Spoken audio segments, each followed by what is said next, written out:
Desktop icon কিভাবে নিয়ে আসতে হয়। আমরা যারা নতুন আছি ভিডিওটি তাদের জন্য।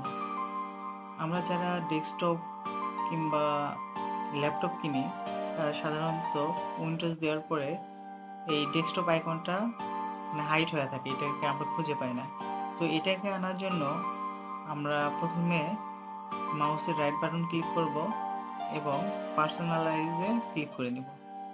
নেওয়ার পর আমাদেরকে সরাসরি সেটিংয়ে নিয়ে যাবে। সেটিংয়ে নিয়ে যাওয়ার পরে আমরা দেখব যে থিম নামে একটা অপশন আছে, আমরা এখানে ক্লিক করে দেব। এখানে ক্লিক করার পরে আমরা দেখতে পাবো পাশেই ডেস্কটপ আইকন সেটিং নামে একটি অপশন আছে, আমরা এখানে ক্লিক করে দেব। এখানে ক্লিক করার পরে আমাদের পাশেই দেখতেছি ডেস্কটপ আইকন।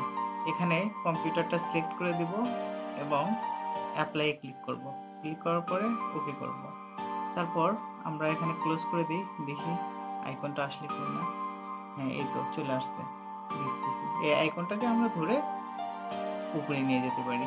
এই ছিল আজকের ভিডিও। সাথে থাকার জন্য ধন্যবাদ।